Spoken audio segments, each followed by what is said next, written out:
And we're live. Hey, all you crazy sci-fi and fantasy fans. It's time for your daily dose of shenanigans over here at the Blasters and Blades podcast. Just three nerdy veterans geeking out over our science fiction passions and fantastical fantasies. A place where magic is king, the sky is the limit, and space is the place. We are the podcast that puts the fun in dysfunction. So without further ado, we're going to let our special guest, Mr. Dennis Robinson, introduce himself to you, dear listener, dear viewer. So, Dennis, can you tell us a little bit about who you are? Sure. So my name's Dennis Robinson, otherwise known on the internet as the world's most okayest DM. I am a consultant by day and a podcaster and comic creator by night. I am one of the creators and the DM for Botched, a D&D podcast, which is an improv comedy show draped in the loose skin of Dungeons and Dragons with a little bit of drinking involved. And then I started writing a comic book series called Lycan, Solomon's Odyssey about the world's first werewolf. And when he said drinking, that had Nick and I already like, ooh, dude, you got us. So we're going to be loyal watchers now. We have to.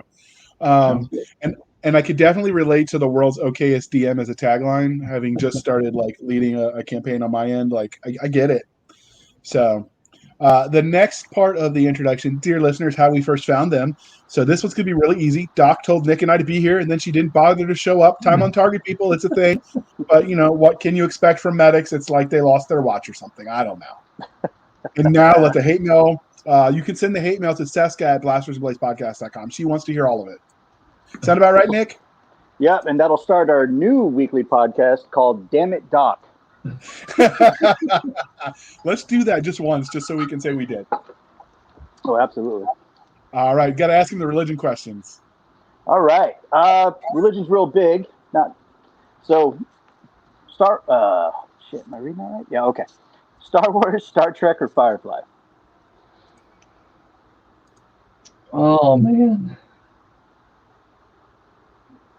I'm going to go with Firefly because it's the pure pure of the three, because each one has sections that I'm not a huge fan of, but Firefly is just all around good. So yeah, it's solid all the way through, even to the movie. So if you think Nick is squinting a little bit, it's not that he needs glasses. It's just he's doing all of this from his phone because technology is grand. And someone's borrowing his laptop. Phone and my iPad. I guess I could zoom in. That's an option. That's a thing. All right, and because we're polytheistic, Game of Thrones, Lord of the Rings, or The Wheel of Time? Lord of the Rings. I have not seen Wheel of Time yet. Neither have I. In Game of Thrones, it might have won up till that last 2 seasons. Then I was like, never mind. Yeah, I agree. And one more question, because reasons: Spider-Man, Batman, or Spawn? For me, oh man, that's a tough one actually. I got to go with Batman. It's a tough one between Spider-Man and Batman for me, but I'm gonna go Batman. I really enjoy that he is. He basically, his superpower is that he's rich, he's crazy, and he's super intelligent. And yet he seems to keep up toe to toe with crazy heavy hitters. So yeah. I just enjoy that. So do you have a least favorite superheroes? Like, are you breaking it down Superman. to my favorite top Superman. 5? I hate Superman a lot. I don't even have to think about it. Superman. He's too OP, and I don't find his stories as interesting. So he's never done anything for me. Plus, because they made an animated Superman series, they stopped making Batman the animated series. So that's where my dislike of Superman started from, right there. Okay. Yeah, I was heartbroken. So do you draw a line between superhero and vigilante? Because I would think Batman might be more vigilante than superhero because of lack of powers. But he does wear spandex suits, so there's that. It all depends. So my roommate has a very strict no Punisher policy because he thinks he's just like a murdering psychopath, and I get that.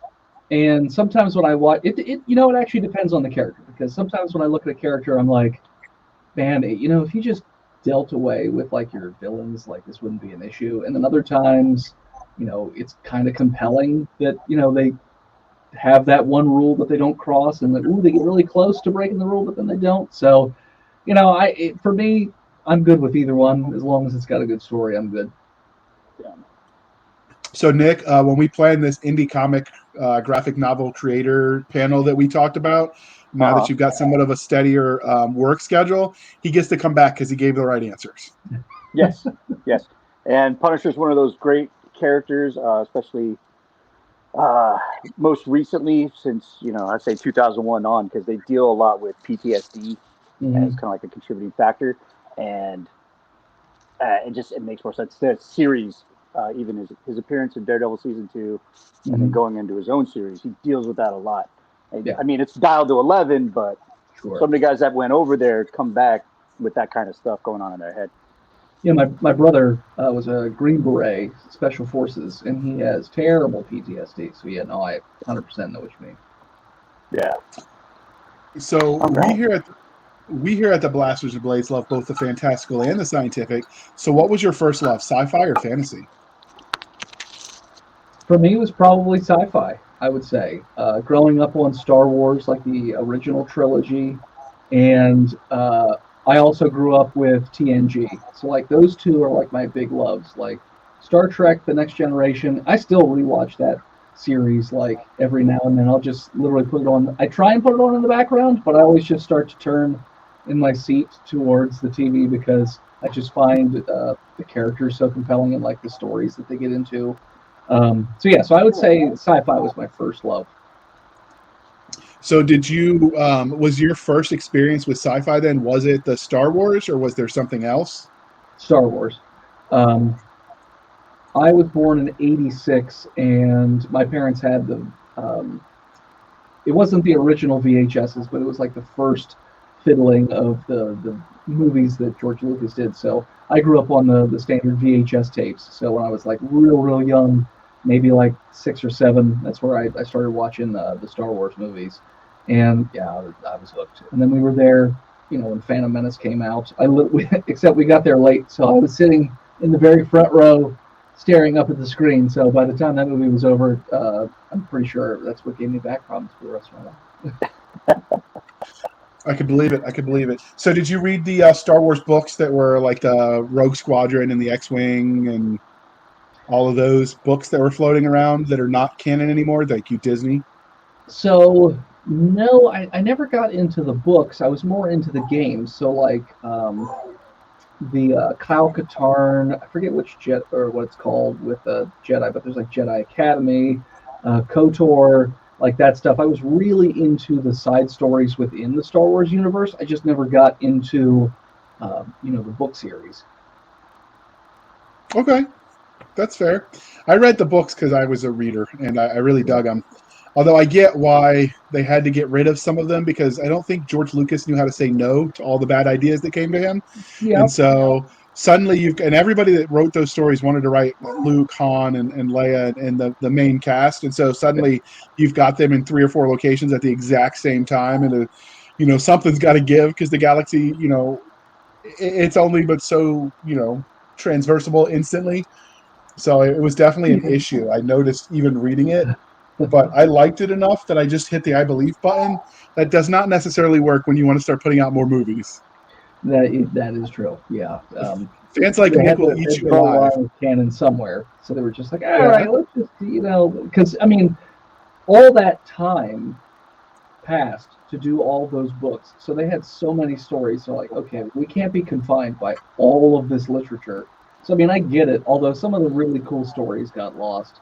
I'm just hoping that they do like a Knights of the Old Republic series or movies or something like that because I really loved those games and I'd love to see like Revan come back because I think that would be a fantastic movie.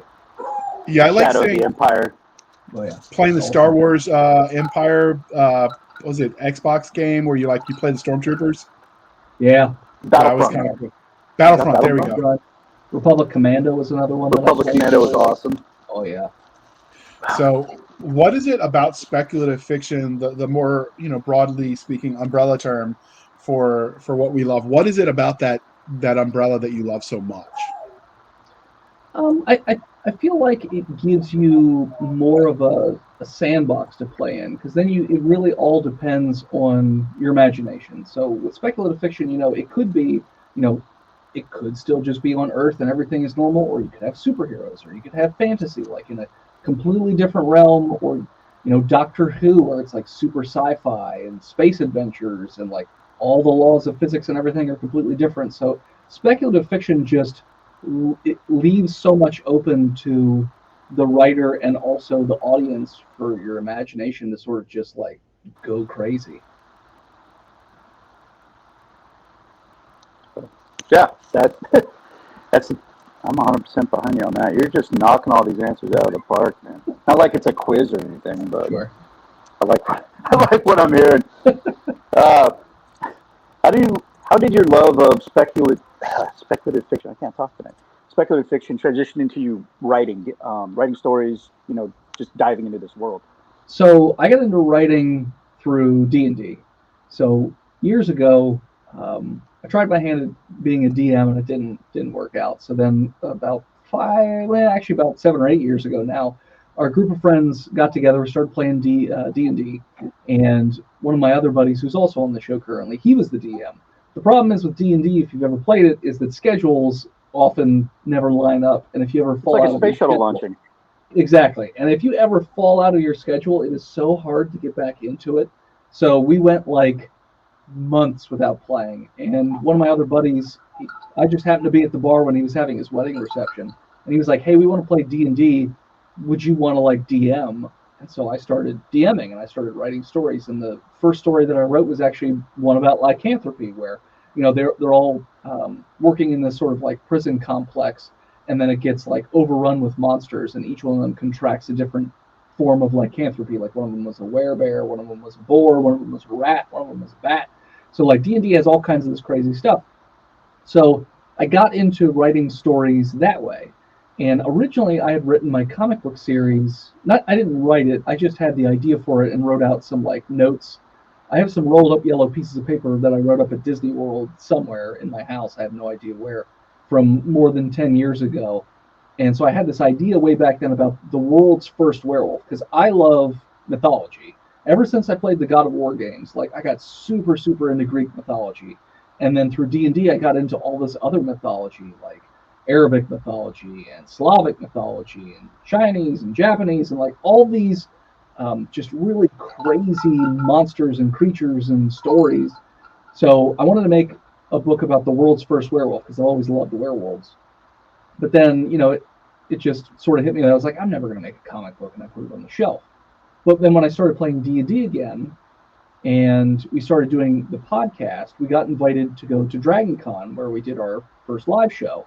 And we started hanging out with other nerds, and everybody was talking about comic books. So I pitched the idea to them, and they said, "Hey, this is a book. Like, you should do this. This sounds awesome."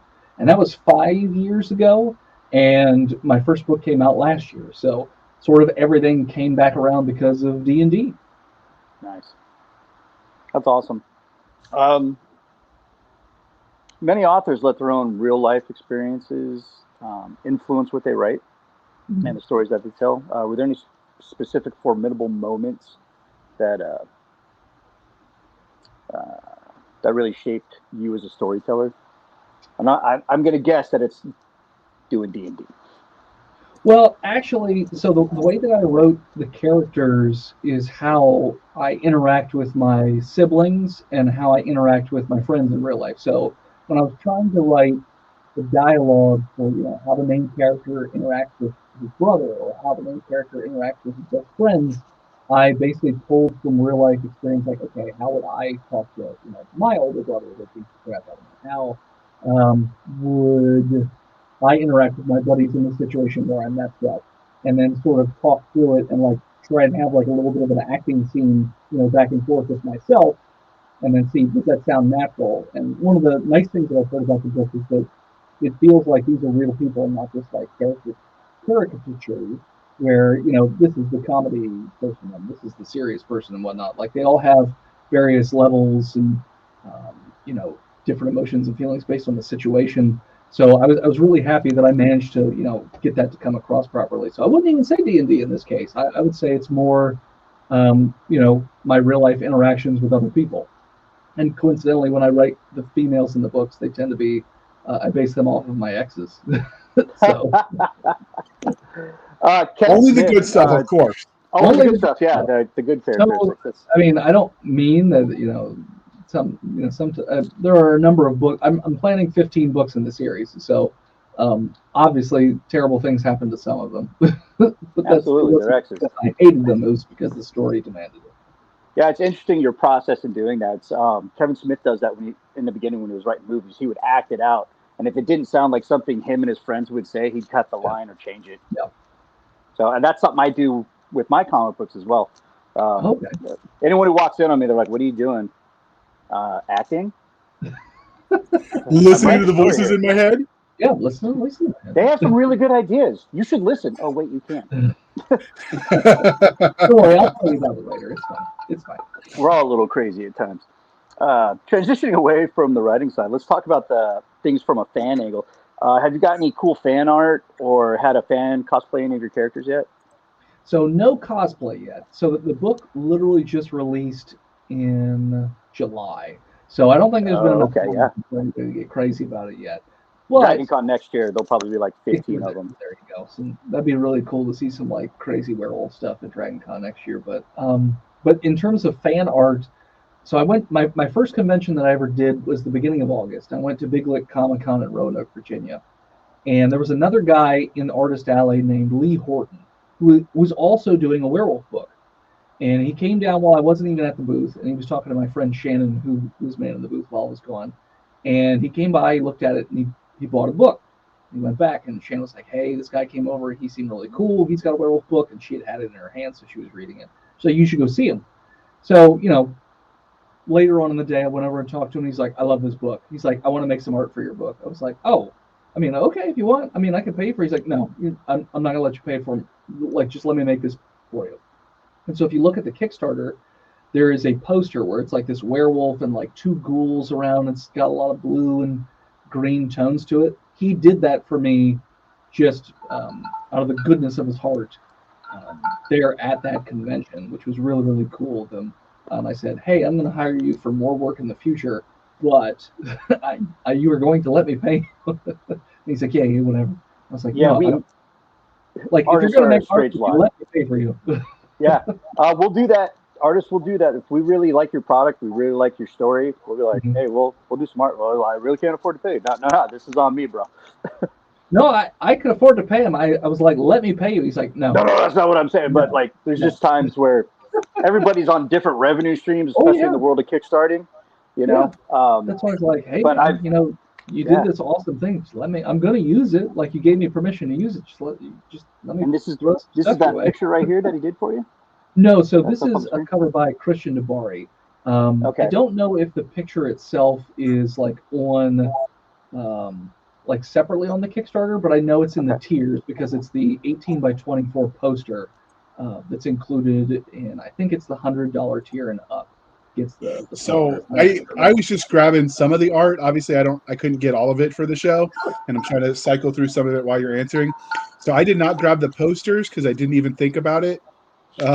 So I don't have that one. But sure, share it, and then we will of course keep it linked to the Kickstarter, obviously, in the show notes.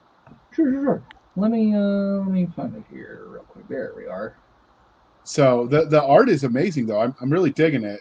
Thank you. Yeah. So especially this one, this cover right here. Yeah, it's nice and dark. I dig it. And it gives me like Iron Maiden cover art vibes. The artist. Oh yeah, definitely. I can see that. Right in the face. I'm just see, that's freaking wicked. Oh, that's amazing. And he did that one day? He did that one day. Now he didn't do the colors. So this is the same colorist as everything else on my project. So I have the same colorist who does the covers. He does almost all the Kickstarter stuff. He does all the interior coloring as well. I love his color. His name is Ezekiel Dominguez. He's an artist out of Argentina. He works for a company called Stone Tower Studios.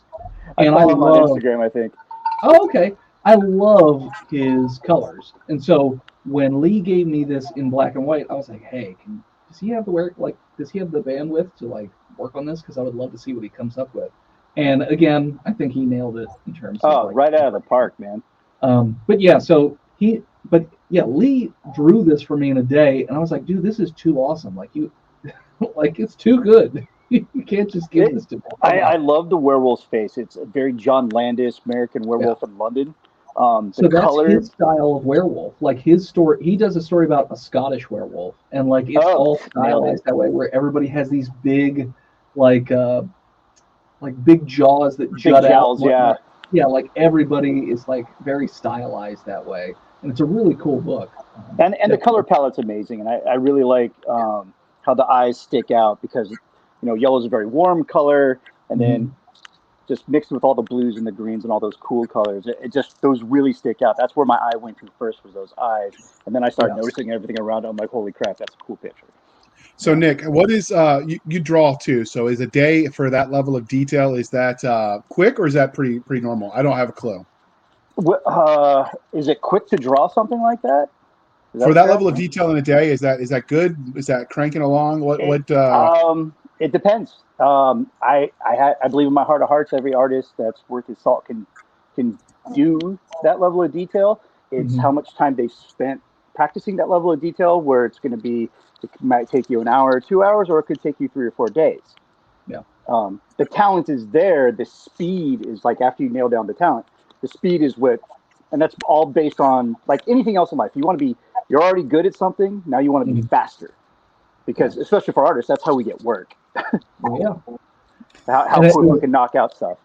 It was funny you said the thing about the Iron Maiden style, because I got the exact same vibes. It had very Iron Maiden feel to that one cover by Christian Davari. And whenever I came to him, saying, hey, can you do another cover? He's like, all right, give me some source material and I'll pick something. I knew full well he was going to pick the ghouls, because if you ever look at anything from Christian Davari, like that's his bread and butter, is like these skeletal, like nasty monsters. So I was like, I know full well he's going to want to go with the ghouls. And I think he did a great job with that cover too. Oh yeah, it's there's a lot of detail in there, which I dig, and just the face.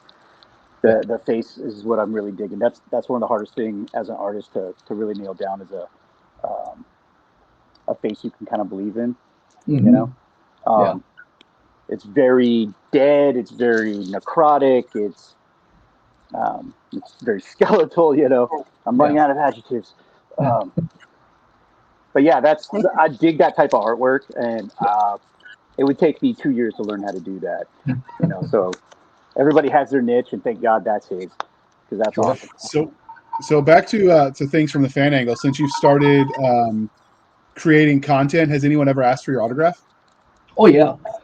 So when I go to conventions, I mean, every time I sell a book, I always offer it, and then sometimes before I can offer it, they're like, hey, is it anything extra to have you sign it? I'm like, no, I'll just sign it. Like, I mean, I was going to offer to sign it anyways. Yeah, and right. Like, do you want me to put your name in it? And sometimes they're like, oh yeah, but like that's a convention to convention thing, because I had a convention where nobody wanted me to put their name in the book. One guy said specifically because so then he could then sell it later. So I was like, all right, whatever. But the Kickstarter. So we do a live show at DragonCon every year. Our podcast goes on. And this year, somebody ran up to the stage, I think it was afterwards, and brought their Kickstarter copy of the first book, because it has the foil lettering on it. So then I know it's specifically from the Kickstarter, so they backed it. And they said, hey, will you sign the book? I said, absolutely, because I brought some pens just in case. And so, like, yeah, every once in a while I'll get asked to sign books or whatever, and it's pretty cool. Yeah, it was so weird to me when people were like, oh, it doesn't cost anything extra? No, man. The bank gets my signature every month for free. So I offer that to all the fans. Do a new signature, because like my buddy was like, now make sure it's not exactly the same as how you sign your checks, because that's how fraud happens. I was like, oh, good point. So I just do the letter, my initials, basically DLRJR. Yeah, you got to have your what do I call it? Your con signature. Yeah. I got. Now I'm going to get paranoid about everyone that's ever asked for my autograph is like out to secretly like rob all 12 cents out of my bank account. Jeez, way to be Debbie Downer. I got a team of elves already working on stealing those last 12 cents, JR. So, what was the first time like when someone asked you for your autograph? Oh, I so love the first time somebody asked me for my autograph was probably, I'm trying to think. I think it was when I first started handing out the books in terms of like fulfilling the Kickstarter, and some of them were local. And when I did the Kickstarter, there was like a certain tier where I just would include the signature because I didn't know how many books were going to go out. So if it was like, 300 to 400 books, I was going to like signing all those books would probably kill me.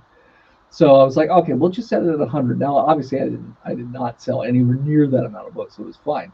So when I was going around doing local deliveries of books to save on shipping, one of the people was like, hey, while you're here, would it be all right if you signed the book? And I was like, oh, the thought hadn't even occurred to me at that point. I was like, yeah, I mean, do you have a pen? And he's like, yeah, let me go grab something real quick. And so he ran to his house because he was not expecting me to just show up at his house and hand deliver a book for him. I was in my suit because I saw that it was on my way home from work. So I was like, oh, well, I'll just drop by and drop off the book. And he was totally shocked. He's just like, oh, hand delivery? Okay. Will you sign it? I was like, yeah, sure, why not? So he ran in, got me a pen. I signed it real quick. He was just like, awesome. And that was the first time somebody asked me to sign something. Well, the only time I ever for the book, because Botched has had numerous signatures on weird crap like mayonnaise packets, bottles of alcohol. Like, so I have had signatures for that before, but not for the comic. Mayonnaise is definitely a story we'll have to have you back to ask, because that sounds like it might be funny. Because we plan on Nick having him back to talk about the podcast separately, because D&D definitely fits in the wheelhouse. But today we're obviously here for your Kickstarter. So have you ever spotted anybody out in public reading one of your graphic novels? Yes. So one of the last conventions I did, the Maryland Pop and Horror Con, one of the vendors had bought a book, but I didn't realize it was one of the vendors. People were coming and going. So somebody bought the book, and so I went up to get to the bathroom, and as I was there, I saw him reading the book down the lane. I was like, oh. And then about 20 minutes later, I saw him hand it to the next person in the booth who started reading it, and then the next person in the booth who started reading it. And I was sitting there at the booth. This was like the next day, and he comes running over, and he just starts, heaping all this praise on me about the book. He's just like, oh man, I really love this book. I love the way that it's written. I love, all this stuff. And I was like, dude, that means a lot to me. I really appreciate it. And he's like, yeah, I've already started handing it down the line of like all the other people in my booth because they all want to check it out. And yes, that was the first time I saw somebody out in the wild reading the book. That is awesome. And you can get that experience too, dear listener. If you click the link in the show notes and you give it a shot, you can buy it. But you can buy chapter 1, back chapter 2, which is currently up there. But before we get too specific with the book, Nick's got some questions for you, so I'm going to shut up and mute myself. Thank you, JR, for giving me that lovely segue, like I wasn't just following along in the questions and answers. So, do you have any weird or funny stories about interactions with fans that you've had since you started writing? Weird or funniest, or just interesting? So, kind of. So my biggest fan is my friend Shannon, who we became friends with through the podcast. So how we met will be in, the other episode, I come on to talk about the podcast. But so she came to our first live show at DragonCon, and then she just came along with everything else. And I had told her the story way back then, and she is the most avid supporter of the book. And everyone she tells the book to or talks about it to is on board. Like, that's how I got my first editor. She used to run with Jim Starlin a few years back. She would be like his handler or assistant at various cons. And so she'd be drinking with like Jim Starlin's agent, and she would just get kind of tipsy and just start pitching the book. And I remember she told me that the agent was like, if he ever wants to take that to a publisher, you let me know and I will do it. So like I don't know what she tells people because I keep asking her to tell me so that I can copy her elevator pitch, but she says it's just her enthusiasm. And I'm like, oh, I don't like this story. And she's never done it in front of me, so I can't even like pick something up that way or like glean something off of it. She just doesn't do it in front of me, so I have no idea how she pitches it. But literally everybody she pitches it to gets super into it, and I could not be more happy to have somebody like her in my corner. not a fan instance so there's another story. It's not necessarily a fan instance, but it's something that made me laugh. So my current editor, because I have a writing editor and an art editor. So my writing editor, Steph Crognola, she was going through the third script. And so I know what's going to happen, obviously, because I wrote it. So I'm looking through her comments. And the first comment comes up about 3/4 of the way through the book that says, Dennis, you better not be doing what I think you're about to do. And I'm like, scroll down, scroll down, scroll down. Dennis, I swear to God, if you do it, scroll down, scroll down, scroll down. Damn it, Dennis, I told you not to do it. Well, just don't do it anymore. Scroll down, scroll down. All of them? All of them, Dennis? Scroll down, scroll down. And it was just like angry. And then she messaged me after. She's like, I both hate and love this book because of the emotional roller coaster that you put me on through it. She's like, it's a great book, but I hate you. And I was like, okay, that's fair. No, that's a solid comment on your work. It's like, I love it, I hate it at the same time. You were telling me you were going to do it. I didn't believe you were going to do it, but you did it. Yeah. And I thank and hate you for it. and that scene is it was always written dark, but I was in a really bad place mentally when I wrote it this time. So I was just like, oh, it's going to be dark. And yes, it is quite dark. There will be blood. Oh yeah, there's a lot of blood. Hell, man, I haven't even got into your elevator pitch yet, and I'm about ready to fork over some money on this. All right, so let's talk about everything that's Dennis Robinson that you've written or produced. Can you give us like a Reader's Digest highlight reel or sizzle reel of your body of work? So the only thing I've ever written was the first book in the Lycan series, which came out last year. And one of the nicest things, so we've talked about the art, and I'm a pretty self-deprecating person. I don't do giving myself compliments very well. I'm not very good at it. I'm working on it, but I'm not very good at it. So one of the things I said is, even if my writing isn't that strong, the art is really, really good. So like I could use that to, sort of shoulder the rest of the book. But a lot of comments, as I've done interviews and reviews and things like that, a lot of people have talked about how much they really love the writing. And there was one comment that I got across like 3 or 4 different podcasts. And it meant the world to me when they said, we read this comic and we could not believe that this was somebody's first book that they had ever written, because it doesn't read that way. One show in particular said they read the book and then they went and looked me up to see what else they'd worked on so they could check it out. And I haven't done anything else. So they're like, how have you never written another book before? So this is my first technical published work, the Lycan Solomon Selassie Chapter 1.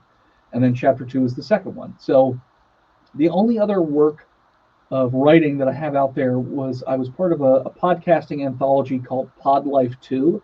And I don't know if that book is out yet, but they were looking for stories of people who had interesting starts to podcasting. And I was like, oh, I definitely have an interesting story for you. And I told it to him. He's like, yes, please write this up. This is your word limit. And I was like, okay, it's going to be tough to put it in the word limit, but that's fine. And so I sent it over and it made it into the book. So at some point, whenever that book comes out, I'm going to have to nab it. But so those are the only things that I have published out there anyways, in terms of writing. Oh, that's awesome. That's still plenty. It's plenty. It's plenty. I got to agree. That's plenty. All right. We've had some appetizers. We had the salad. Let's get to the main course. Let's talk about Lycan, Solomon's Odyssey, Chapter 2. Where did you get the premise for this book? Or universe, I'm sorry. So I had mentioned before, I love werewolf stuff. Back when I was a little kid, the elementary school that I went to had a little library inside of it, and they'd always throw you in there every so often, and you'd have to pick books. And one of the books that I picked was a picture book about Lon Chaney's The Universal Monster movie, Wolfman. And I had never seen a werewolf before, and I was immediately like entranced by this idea of like duality. That's also why I love the Hulk. And I love like Dr. Jekyll and Mr. Hyde. Like these stories of like two opposing forces being stuck in the same body has always been like something that's really interesting to me. So I've always loved werewolves. And then when I got to high school, college, I wanted to do a werewolf story, but I wasn't sure how I would do it or anything like that. And then I shelved it and then came back to it. So with this book series, I wanted to sort of encompass all the things that I love, and I wanted to do a retelling of history. So all the events that will happen in the books up to a certain point, because eventually it'll go a little bit into the future, it will be parallel with what actually happened in our history, but it'll be told from the perspective of like, these were these other things going on in the background, or this is why those events actually went down the way that they did. Because it's got a lot of supernatural stuff and mythology and folklore. So, kind of like how they used to do with the old Greek myths, how they tried to explain actual things that happened using these fantastical stories and whatnot. So I wanted to do something like that. And so I set my story in 8000 BC. That's where the first book takes place, and then each book moves into different periods of time. So like the first versus that timeline. Yeah, so like the first book is 8000 BC, so it's like prehistory, so you get like cradle of civilization. I wanted to start all the way at the beginning, because then that lets me get into some really cool regions and stories and whatnot. So and historical events. Yeah, and so like the first few chapters, it's prehistory, so there's not a ton of stuff going on. But with the second book, I really got into the Arabic folklore and mythology, and there's all kind like, so the creatures on the screen, those are Arabic monsters. They're called ghouls, and there's not a ton of information on what they look like, just kind of skeletal appearance a little bit, but they eat the remains of the dead, and then they can shapeshift into those people, and then they trick others into coming back with them, so that the rest of them can eat the victim or whatever. So right, there are other monsters and other just stories of myth from Arabic folklore that were roughly around the time period. So it's like, okay, these could fit in the story. And the third book goes into Sumeria, and you have Gilgamesh, and I also introduce H.P. Lovecraftian themes into the world a little bit. And then the fourth book is Ancient Egypt, so you get Egyptian gods and all that stuff. That's my friend Shannon's favorite book, because what does a werewolf kind of look like in terms of Egyptian gods? Anubis. Exactly. So when people keep talking about Anubis walking around, eventually Anubis shows up, and it's just like, hey, can't help but notice that everyone keeps thinking I'm going around murdering all these people, and they have like a little chat and whatnot. So Egyptian gods. And then the fifth book, I love Greek mythology, so I wanted it. He's there at the sacking of Troy. He's there. He goes to Tartarus and Hades and all this stuff, and he has Heracles and Orpheus and Daedalus and all these different like heroes from mythology. I kind of call it Greek Avengers, as they're going into Tartarus to try and like accomplish some sort of big lofty quest. So like that's just the first arc of books, the first 5. So I set it where I did because I wanted to be able to touch on different regions and history and historical events and all that stuff. So that's sort of how it came to be. That's fascinating stuff, man. I dig it, and the art is amazing. So, but before we dive any deeper, because from here on out it's nothing but the story of Solomon, we're going to pause for a moment while we shamelessly shill for the man and show you this commercial. Here comes your next romp in the graveyard. In Hunters for Hire, a new urban fantasy adventure by best-selling author Jonathan Yanez, a guy down on his luck puts sign twirling and rideshare driving on the back burner to track down the supernatural for a pretty penny. Find out what happens when John Hunter enters the secret underworld. Download your copy and start listening today. Now available on Amazon and Audible. All right, so we've shown a little bit of the art, and you've told us some about your artists. But how did you originally get hooked up with your artists? Because obviously you're not drawing them yourself. So what? I don't have enough time in the universe for that. So it was not easy finding the art team in the first place. So the issue I had when I first had my first editor is that he's been working in the comic industry for a long time. And so he went through he gave me the same method that he had used to find artists, which was DeviantArt. And, there's a ton of artists on DeviantArt, but you get a lot of stuff that isn't necessarily usable. And he wanted to be involved in those talks, but he was doing conventions at the same time. So sometimes even when we would get really good artists in, it would take him some time to, review the art. And then, they'd pick up other projects and they weren't available. But then, he got too busy with conventions, so everything kind of went on hiatus. And then COVID happened, And so now everybody had oodles of time. So I reached out to a friend of mine who is called Cloverkin on the internet. She's an artist that we use for Botched. And her husband is Gabbo, who's my current art editor. And I said to her, I was like, hey, can you ask him, like, where do I go to find artists? And he set me up with this Facebook group called Pairing Writers with Artists. And you have to be vetted in order to get in. And if you make an ad, it has to be legit. You can't be offering to pay people with exposure, because I'm sure, Nick, you already know, no artist wants to be paid in exposure. So, if you made a post, it had to be legit. So I put a post out there. I said, hey, this is the length of the project I'm looking for. This is the style I'm looking for. And I said, I'm trying to mesh these two different styles together a little bit. I'm envisioning this one book called Hillbilly, and then this other book called Love the Lion. And I'm thinking somewhere in between there, mixing these two together, because I think it'd be really cool. And I started getting submissions. And the quality was much, much higher than when I was just doing DeviantArt. And so I started whittling it down. And then eventually I came to my one artist, Sal Denaire, who's the artist on the book. He does all the interior art. And he does an amazing job. And when I first told him the tryout, I said, I'm trying to put these two books together. He knew the two books I was talking about. And he said, absolutely, that sounds amazing. I want to be a part of it. And so he did the tryout, and it was perfect. Like, I didn't have to really give him any edits. I gave him my my resource material in terms of, like, hey, this is roughly what I want things to look like to make it look like time period appropriate. And he hit the nail on the head. For the colorists, it was a little bit more difficult, but in the end, it came down to two colorists, Ezekiel Dominguez, and then this other gentleman who my editor at the time really liked.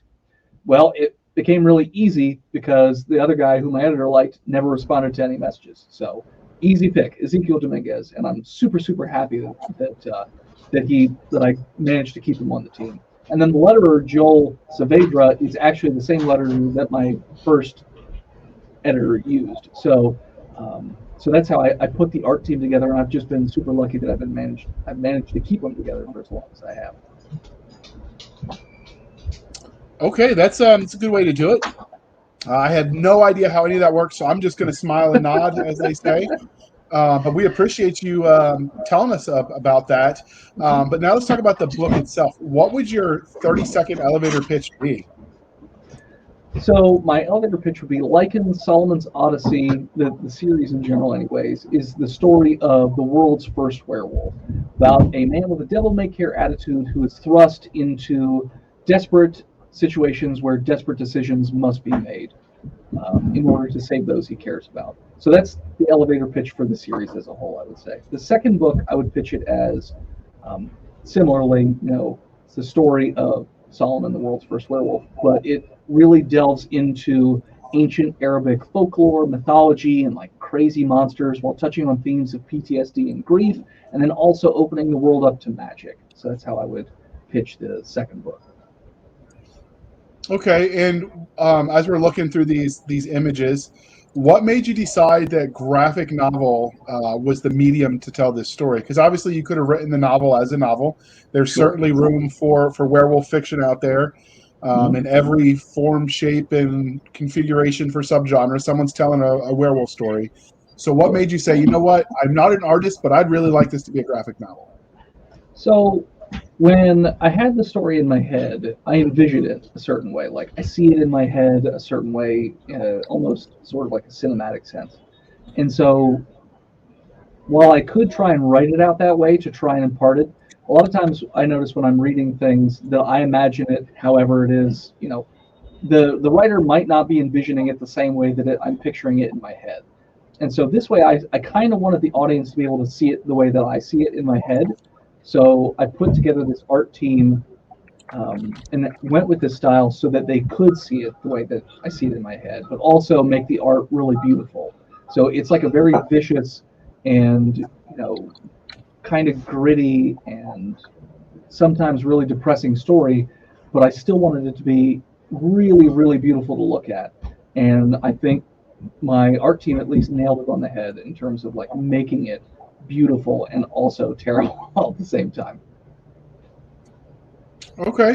Well, Nick asked you the next question. I'm just going to scroll through some of the sample art that's available on the Kickstarter. So we're not spoiling anything, people, but I really dig this art. The night sky there. That's wow. The color palette's really amazing. It almost looks watercolored, which is awesome for a book dealing with any type of, like, in the past time period, left for period pieces. That was the style I was going for. So the book, you nailed it. The book Love the Lion, it looks like that too. It has a very watercolor feel to it. So most comics have an inker where it's going to have really thick black lines around stuff. And I said I didn't actually want to do inking on any of these books because I liked that almost hand-drawn feel to it. Even though it is all digital, I still wanted to have a hand-drawn feel and like a watercolor feel to it. So that's colors over pencils. Yeah, is what you're saying. That turned out really well. It's always a gamble with that, and I think you won on this. Thank you. Yeah, because I've seen ones where they do color over pencils, and if the colorist isn't used to doing that, and obviously your colorist does, he's got some experience in that world, it'll look bad. But this is far from that. As you move closer to present day, are you going to change the coloring techniques, or advise the colorist to change to go with a more modern coloring palette?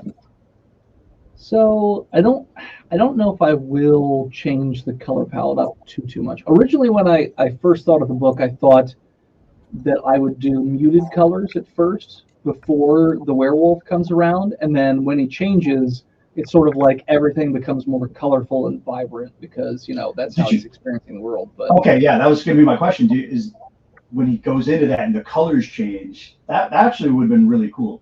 Yeah, it just didn't end up working out that way.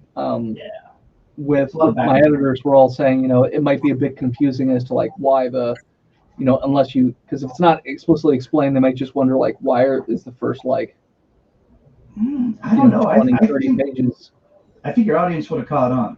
Maybe. To be honest, it's just one of those things where it was an idea that I had, but we just decided to go, I guess, a safer route instead.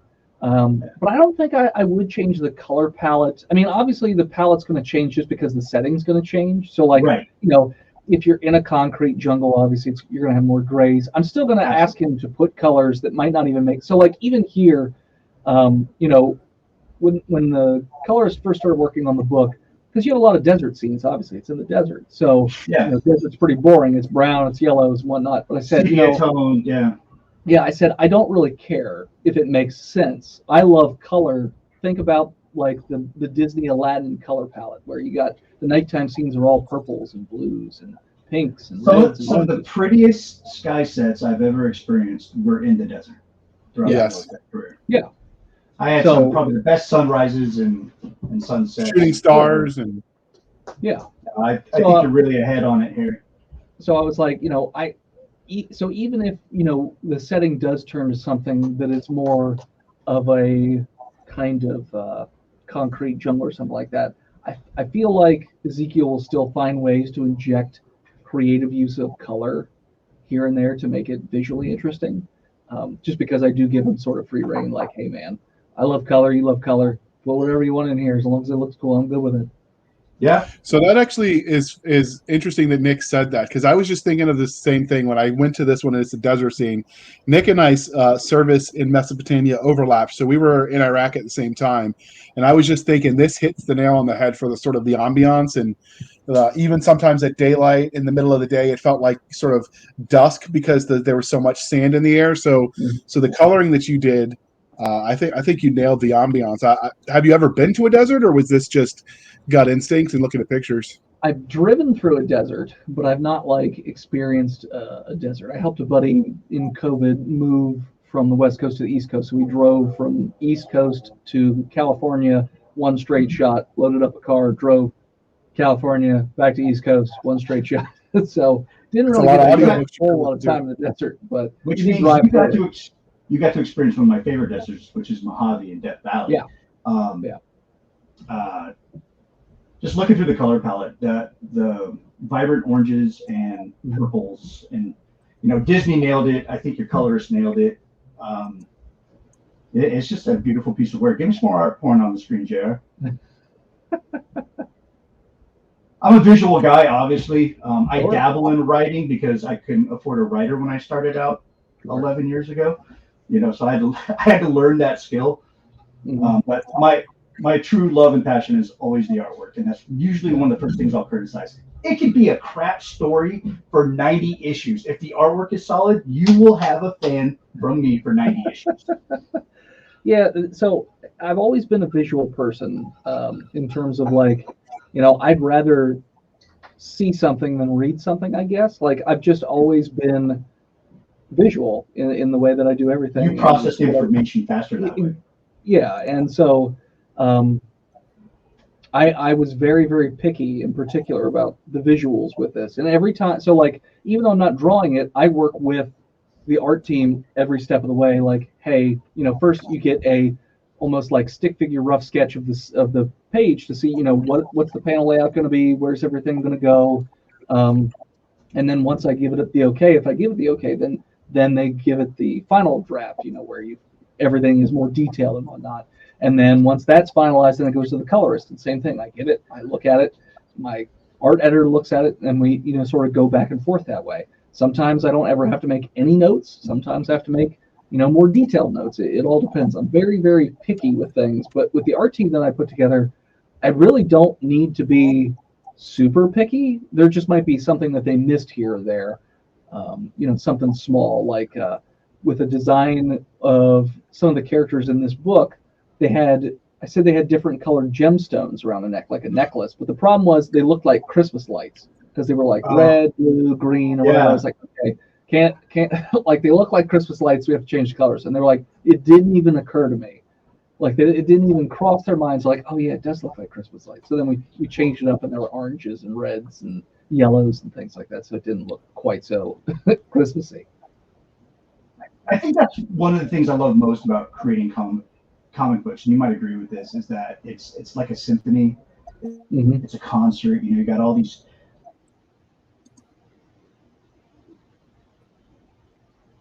And he was being profound in his. He's under power requirements. What makes the graphic novel? Hey Nick, you're cutting in and out, buddy. Not weird. Yeah.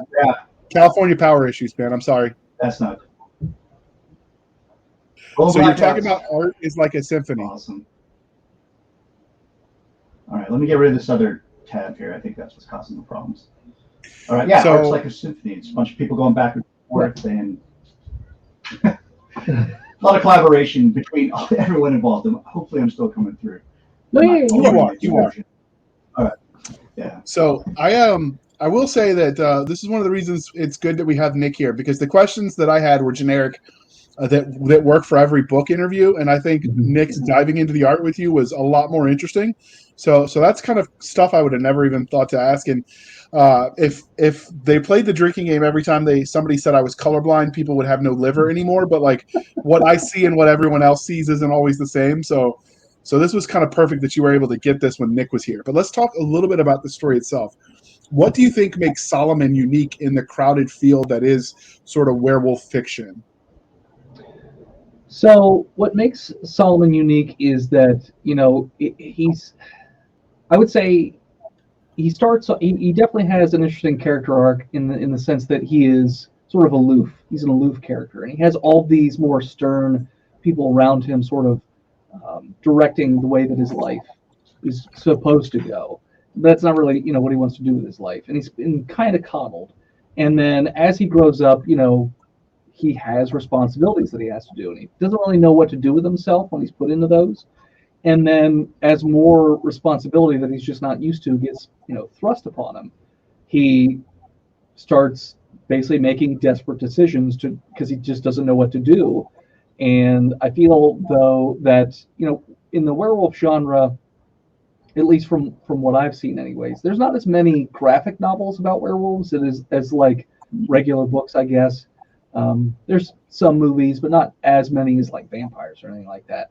But a lot of times they just focus on the werewolf as like either a tortured character or as the monster, like the bad guy, and like somebody else is the protagonist. Whereas in this story, we have the protagonist is the werewolf, and he has to sort of go through the trauma of making desperate decisions because of desperate situations, and then trying to figure out, what do I do with my life now?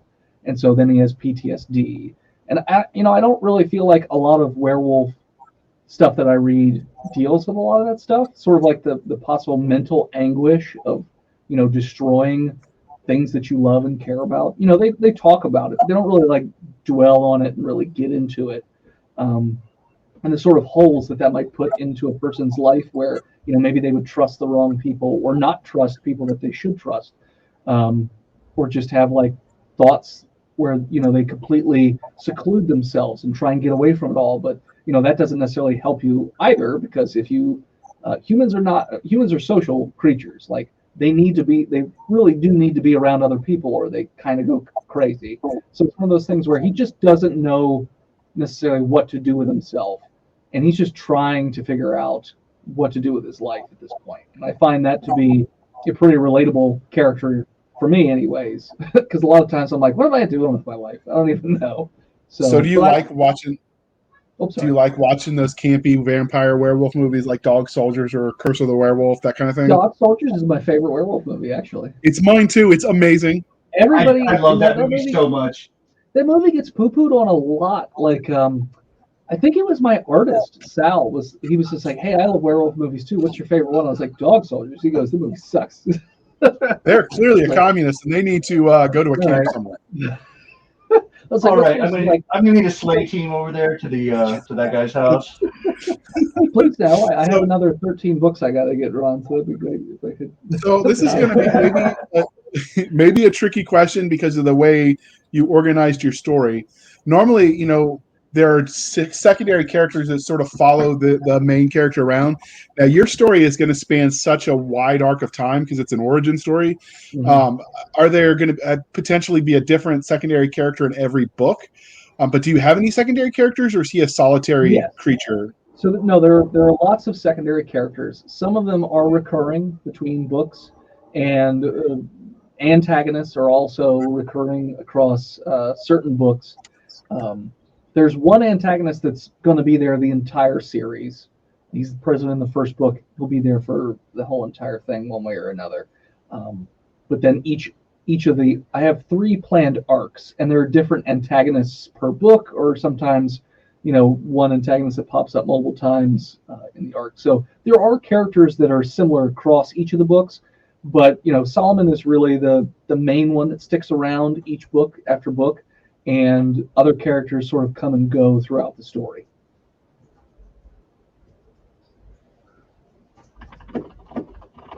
It helps when I unmute. Such a boomer moment. So speaking of antagonists, you were deep in thought. Yeah, that's what it was. Totally. So what can you tell us about the antagonist of this? I mean, obviously, there's going to be an arc in different ones throughout the follow-on books, but we're specifically speaking today of chapter 1 and 2, since they've got to start at the beginning. So what can you tell us about the original antagonist? Is it man versus nature, man versus himself? So I can't go too in depth into the antagonist, because I'm not even planning to get into like his entire backstory until the second arc of books. But the main antagonist, his name is Morris, and he has a very demonic look to him. So the first book has I was going for a very Faustian feel to it, like deal with the devil, but he's not a devil. He definitely looks like a devil, but he also has like a very elemental feel to him, lots of like stone and fire and that sort of thing. And there's a reason for that. I can't get into why. It's covered later on in the series, but he sort of has all these machinations in place where he has all these lofty plans, and he's always trying to think like 15 steps ahead. And even the main character, while he will sometimes thwart the antagonist Morris is thinking so far ahead that sometimes the main character will stumble into things according to the antagonist plan without even realizing it. Because he's more of a crafty character than necessarily like a physical powerhouse. Even though compared to like a normal human being, yes, he is a insane powerhouse. But to somebody who is on a similar power level or more, that's where he's going to rely more on, let's say, his ingenuity and his intelligence and things like that. So, for instance, in the first book, he is leaps and bounds stronger than Solomon. But then in the third book, when that same antagonist comes up across gods, he is nowhere near the same power level and gets smacked down pretty quick and easy. And it's one of those things where, he realizes he's got to, he knows that it's too much for him, and he just sort of like leaves the scene. So sometimes he's not as heavily featured in stories as other times. Sometimes he's actively driving the plot, and other times he's just sort of either lurking in the background causing other mischief, or just being there to let the audience know that his presence is still around, that kind of thing. Yeah, I like the idea of the mastermind villain archetype. And it's even more powerful when they have just ultimate types of strength and power levels that they choose to rely on their intelligence more than their brute strength. That's an awesome purpose. And like, so the first arc, he's definitely going to come off as having this sort of I'm better than you feel. But in the second arc, it's not that I make him a sympathetic villain, it's that I make him like you pity him a bit. Or you're just like almost relatable. Relatable, and also just kind of pathetic. Like pathetic in the sense of like, by knowing everything that's going on in the background, you're like, wow, this guy is kind of a joke, even though he's not in, like, he's done terrible things and done all this crazy stuff, and he literally ruins Solomon's life and all this stuff. But in terms of his own world, he's actually not even the big bad. He's considered something else even. So so it's one of those things where I want to eventually get to the point where I really build into the character and show him as he has reasons for the things that he's doing, and they are relatable and they're understandable, and it's not just I want to take over the world for the sake of taking over the world kind of thing. Just that is completely the reason why indie comics is just taken over, man. Yeah. Because the more highly funded corporation comic books, they don't put that much time and energy into making their villains super interesting. Yeah. And making them like almost sympathetic, or because you feel sorry for them. It's just something that's missing in comics today, and I really love comic books like yours, and I can't wait to read it. And other indie comic books that have done similar things with their interesting storytelling, their interesting takes, not only on the hero but the villains as well. That just make indie comics is king right now. I mean, if you don't count manga, because we're getting crushed with that, but in the indie comics world, I mean, we're just killing it right now with storytelling. I am super excited to read this. Thank you. Even more so after I ask you this next question. Okay. So if you met your characters in a back alley, how would they treat you after the hell you put them through? How do you see that interaction going? He would probably gently put his hand on my shoulder and then grab me by the neck and rip my head off via the spine. Would probably be what he would do. And then he would punt my head like a soccer ball, probably spit on my corpse, and then be like, yeah, just wander off. That is the most descriptive answer we've ever gotten, and I'm here for it. I like it. Yeah. Or, if he was really in a bad mood, it could be a lot darker, There's a lot of, you just basically peel the skin off slowly, layer by layer, and salt the wounds so that you don't go away. That is vicious. I'm here for it. Yeah. I love it. That's disgusting. Where? I want that. Can you make that as a side story? Like you can do an issue 0. Me getting killed by all the characters that I mess up in the comics? That'd be something. Yeah, I mean that could be like bonus content. I'd pay just to watch. Well, so it's funny because it's part of the Kickstarter, not to shamelessly plug or anything like that, but always that's what you're here for. The highest tier of the Kickstarter is $500. It's a lot of money, but one of the things that happens in the $500 tier is you get to die in the next book, like die a horribly just death, and then I give you a print of the page that you died on, 11 by 17 of the page. That is so cool. I wish I had $500. That's the only bad thing is. So I tried to put as much stuff in it to make it useful, because it's not even just that. You also get a customized hockey jersey that's only for the Kickstarter, and each And a hockey jersey. and a hockey jersey, and it's specific to that book. So like each one, like the first one was black and red and white and had a various design, and then the second one is green with gold stripes and more thematic. So each hockey jersey is going to be thematic to each individual book. And then there's Hold on, I'm checking my credit score and limit right now. The hockey jersey also has CFB on the arms, stands for Chief Financial Backer, and you get a pin that also says Chief Financial Backer. So like I will put that on my business cards.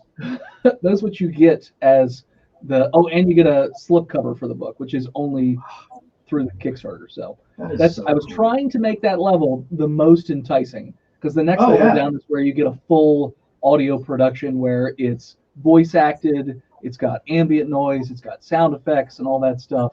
So I was trying to make it worthwhile, because I know $500 is a lot of money. So I was like, okay, I'm going to cram as much content to make it worth the $500 as I possibly can. But it definitely sounds like you're getting every penny's worth. Yeah. Oh yeah. So it's definitely not where you get $500 and you get your name in the back of the book and that's it, or something like that. Yeah. So it's like there's other Kickstarters that like you just pop in $1 and you get your name in the back of the book. Yeah, I was gonna say I think it's $30 and you get a pin too, but like you get your name on a special. Oh really? Is that it's not the Landscape Physical. What's the one where you get caught up? You get issue 1 and 2. That's the 30. I think that's a $30 level where you get the first and second book. All right, cool. That's awesome, because me and my wife, we love horror in every aspect. Sure. Halloween is all year round. So, I love the werewolves. One of my favorite werewolf movies is The Howling. Okay, Howling is also cool. Just the first one. The other ones were kind of. The marsupials was cool, but whatever. Yeah. Just because it was freaking weird. So this is a book that we're probably gonna be passing on between each other. Like, oh god, I just finished issue 1. Well, hurry up and give it to me so I can finish. So dear listener, we do want you to know that he did mention that he was going to sell his firstborn to pay for the $500 here. But good news is he has more children, so you can rest easy. There's I got a stepson I can sell too. There's a lot of things you can sell for $500. It's fine. All right, all right, Nick. Let's move this along. I have way too much fun here. I gotta love this. All right, let's get a little sneak peek into how the sausage is made. Which, God, we gotta come up with another line for that. That sounds so gross. Were there any cool scenes or ideas that you had cut from the final book that you wanted to find a way to use someday? So no, actually, with this one, I did not have. So when I first wrote the second book, the story was very, very different. And then when I came back and started rewriting it for actual script format, I had the first book under my belt already, and I was like, I got these action scenes in there, and they're like, they're fine, they're whatever. I had all these different types of lycanthropes, and I was like, it's not. It doesn't really do anything other than have like a cool fight scene. So it's like, I'd rather have something that's more engaging to the story and still be cool. So that's where I started pulling in all that other mythology and folklore, and I was like, ooh, there's this monster that if it touches you, your skin melts off your body. I can do a lot of fun things with that. So I didn't really have anything. I was going to ask because it'll spoil the book. Okay, I'm going to get with you offline. I don't mind spoilers. I just need to know the name of this creature because. Okay. Hell yeah, that's cool. But so there wasn't anything I had to cut for this book. So a lot of times, and same thing with the. Was there anything? Well, maybe not cut, but is there anything that you wrote it originally and then you're like, man, I could really add more to this? Is there anything like that going on? So I had the opposite happen where the original way I wrote it, I was like, I could add more to this, and I did. So I actually, added to the original story instead of taking things away. So there's not anything that I've really lost so far anyways. Maybe when I get to, the 4th and 5th book, maybe there is something I'll have to cut just because it's going to get pretty long, would be my guess. So the first 2 books are 60 pages of story with 12 pages of extras. The 3rd script is done. It's 90 pages of story with I don't know how many extras yet. Holy hell! So it's 50% longer. And when I wrote up the outline and gave it to my editor, she's like, well, let's go ahead with the script and we'll see, how that goes, because it's hard to tell flow and everything just from, an outline.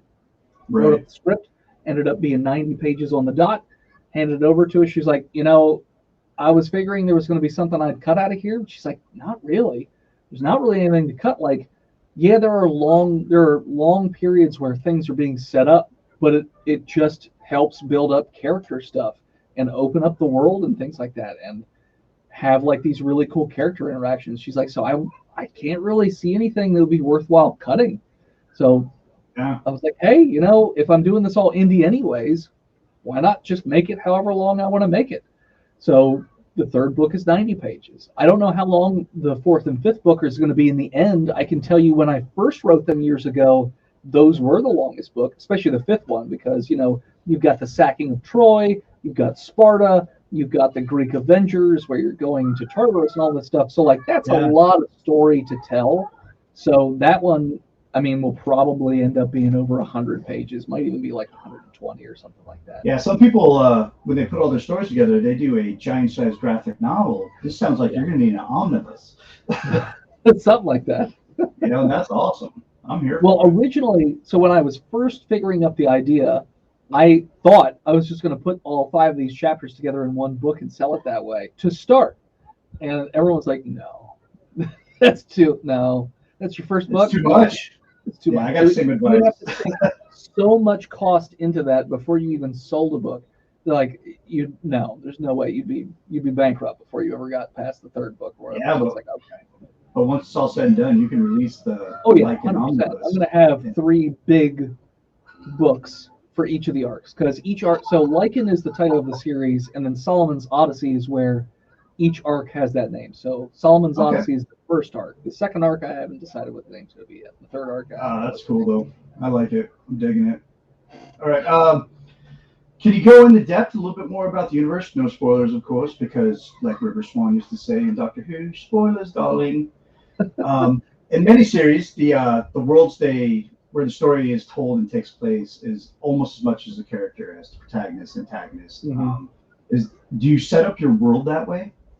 So a little bit, yeah, I would say so. So especially the first book feels very much, especially the start, just feels like pretty regular world. And then things start to get a little wonky over time. Like, you have a wolf show up, and the wolf doesn't really act like a normal wolf would, but okay, whatever, that's fine. And then things keep happening. They're just kind of out of the ordinary.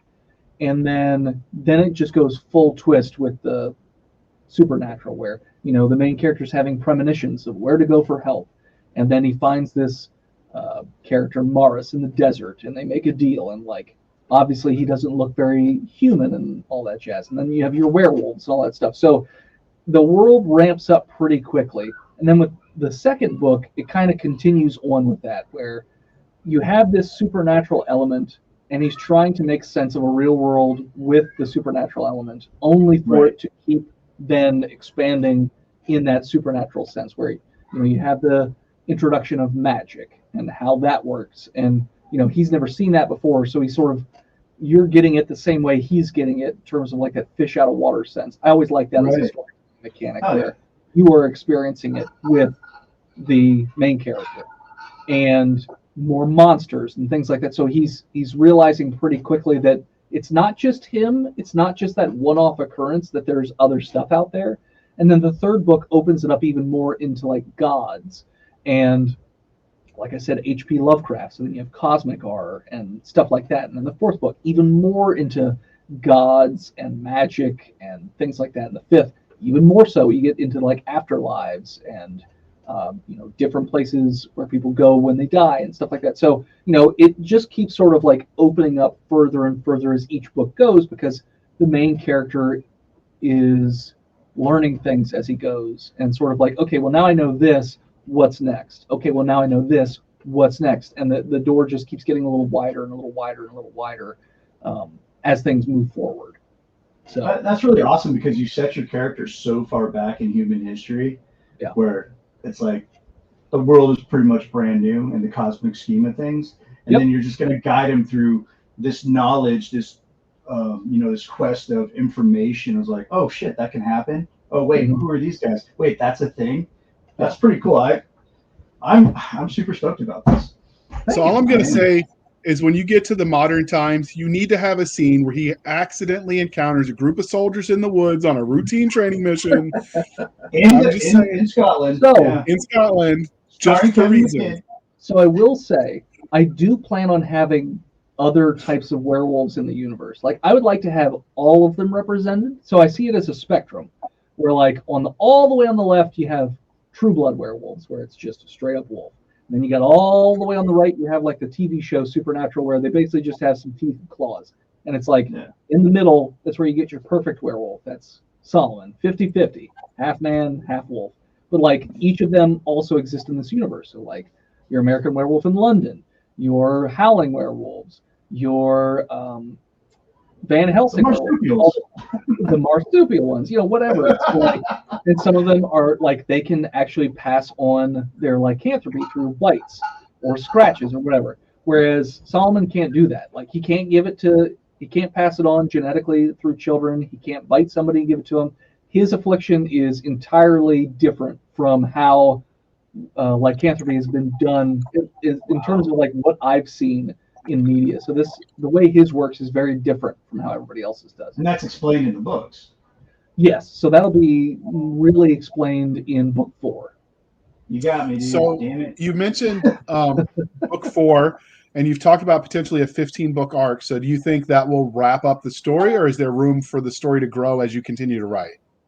It's tough to say. So in my head, so I already know what happens on the last page of the last book. But, I was thinking about this a few months ago. It's like, okay, so what do I do if I'm on like book 7 or 8 and I'm like, I kind of also want to have a book about this. Is it going to be weird if I have an arc that's 5 chapters, then another one that's like 6 chapters, and another one that's 5? Is anyone going to care? Would they want more stories? And I thought, well, maybe I could do the normal arcs that I want to do, but then maybe I could produce smaller short stories about these are side things that happened, during the series. Like maybe this one character is off doing this other thing, and you could show like, okay, how did they learn how to do any of the things that they did? Because there's a book where somebody mentions they go and train in Atlantis. So it's like, okay, well, you never see it in the series. It's just mentioned, a couple of times. So it's like, okay, well, maybe you could do a side story where you go and look in Atlantis and like talk about that whole thing and show how everything went to hell in a handbasket. So I'm probably interested. I mean, people are eating up Disney Plus Marvel TV, so yeah. So you never know. Yeah, if the story's interesting enough, especially if it's like you mentioned Atlantis. People are like, hey, they'll go through their back issues. No, they didn't mention it. All right, cool. Well, when's he gonna release that book? Because I'm gonna watch it or read it. So we've mentioned, we've sort of danced around this idea that this is a Kickstarter right now. Mm-hmm. Obviously, at some point, once it's funded, I'm going to assume this is awesome enough that it's going to get funded. They can buy it elsewhere. But before that happens, what are how does the Kickstarter work? What are the different tiers? Can you explain that Barney style for some of our listeners who might not know? Yeah, sure. So Kickstarter is a crowdfunding platform, which just means it's funded by a group of people, like normal people. It's not like corporate. I mean, it could technically be corporations, but it's literally open to anybody. And it's like people could donate $1. They could donate $5, $10, $500, whatever it is. That's kind of the idea behind crowdfunding. It's a crowd of people coming together. A lot of times you hear about it with like trying to pay for medical bills, like people crowdfunding medical bills. So Kickstarter is a specific platform where it's all about creating things. You cannot use Kickstarter unless you're making something. So it's specifically for creators to use in order to get people to back their creative endeavors. So it's just Kickstarter.com, and the way it works is you make an account on there. It's pretty easy, doesn't take very long, and you'll have your email and your credit card. And the way that it works is, so let's say you find a project that you like, and you can really break it down like, hey, I want to look at comic books, I want to look at regular books, I want to look at art books, I want to look at coffee machines, whatever. There's all kinds of different stuff that people are making on there. So you can go and find whatever it is you're looking for, and then you can pledge money to it. And with Kickstarter, at least I've never seen anybody not do it this way. There are rewards so that you get more bang for your buck the more you donate. So for instance, I was saying earlier, I have a tier that's $500, and you get a ton of stuff with it. So let me, now that I hold up here real quick. Sorry about that. So for instance, the $500 level, like I said, you get to die in the book, you get a badge, you get a jersey, but you're also getting slipcover of the book, you're getting a hardcover version of the book, you're getting an 18 by 24 poster, a 4 by 6 art print of a werewolf, you're getting 3 11 by 17 prints of the different covers, you're getting a t-shirt, you're getting a glow-in-the-dark enamel pin, you're getting audio commentary where I'll break down every single panel, every single page, talking about, the decisions that went into every page, why, or, crazy things that might have happened while we were creating the book or I was writing the book. That full-on audio production of the book, PDF of the book, physical copy of the book. So all that stuff, you get that for $500. Or, the cheapest level I have is $5, where you get a digital version of the book. And there's all kinds of stuff in between. So, like, if you want the t-shirt, there's a tier where it's like, okay, you get the t-shirt, you get the audio commentary, you get the pin. And so it lays it all out there so you can look and say, okay, what does this tier offer? And almost, or at least most Kickstarters will do it where the higher you go, you get all the stuff that came before it as well. So as you look through there, you can basically pick, okay, how much do I want to donate in order to get, whatever I find is the coolest. So you'll pick your tier and then you'll pledge. And then typically it'll also include shipping. But you'll notice it'll take your credit card information, but it's not going to charge you right away. Because the way Kickstarter works is, unless you hit 100% of your funding goal, you don't get anything. So I, as the creator, I set my goal at $8,000. If I were to make $7,999.99 and then the Kickstarter ends, I don't get anything. And nobody gets charged anything either. It only goes out if it hits 100% funding. That's what sets Kickstarter apart from most of the other crowdfunders. A lot of them, if you make any, if you get any money, you get whatever it is towards the end of the campaign. Kickstarter is not that way. So it makes it a little bit more high stakes and gets people to really try and grind and get it out there to try and build a community. Because Kickstarter is all about building communities to try and get people, behind a project. So I would say that's as in the weeds and also as simplified as I can describe Kickstarter and how it works. And if anybody wants to check out my Kickstarter, they can do that either by searching for Lycan Solomon's Odyssey Chapter 2 on Kickstarter, or I made a really easy way to do it. You can just go www.lycanbook.com. That's Lycan book.com. It'll redirect you right to the Kickstarter page. I was actually going to put that out there because there are some people, like a good half to 2/3 of our audience are listeners, not viewers. And I think this interview has worked so far for that. We've been pretty intentional on that. Nick and I have a lot of experience making sure the listeners get what's going. But if you are some of the people listening, click that link when you get a chance and check out this art. I think you're going to be amazed. It'll take you places. It's that good. I don't normally say that about, go to the YouTube because we don't make any money off the YouTube, but go to the YouTube or click the Kickstarter and check out this art. It is amazing. So I will throw that out there. All right, Nick, I cut in front of you, but it's yours next. We're on 35. 35. Okay, let me scroll down here. All right. If they find this episode after the Kickstarter closes, where would they buy the graphic novel?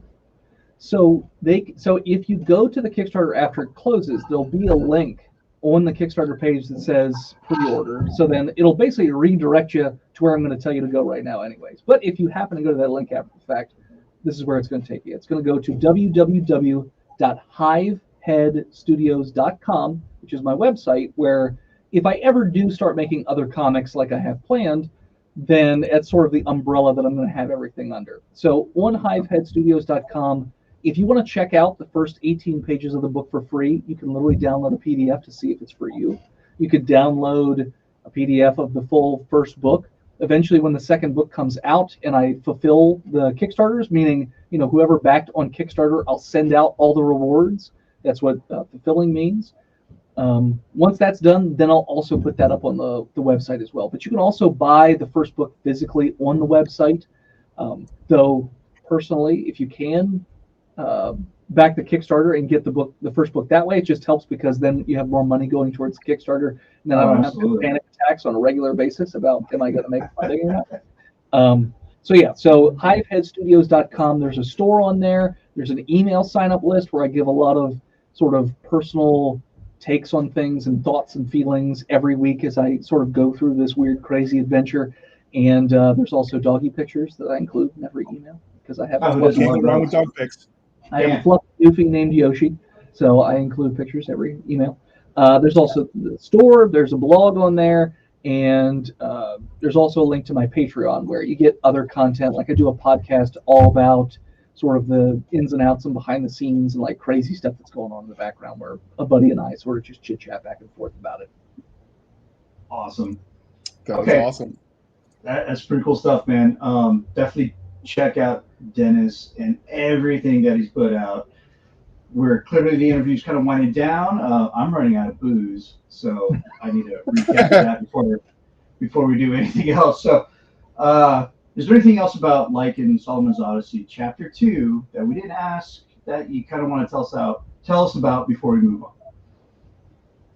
You know, I don't want to say anything else necessarily because I don't want to give too much away. Spoilers, darling. The videos for the Kickstarters that I make are pretty funny, if I do say so myself. So I try and stylize them off of Lon Chaney's The Wolfman, so they're like black and white, and it's like me in a suit with a cane with a wolf's head on it and whatnot. The second one I'm chained up in a basement, so I'll just leave it at that. All right. Yeah. So I always enjoy making those. So feel free to check out the Kickstarter for no other reason than to just see my weird videos that I make and put on there. Oh, I'm in. You got me.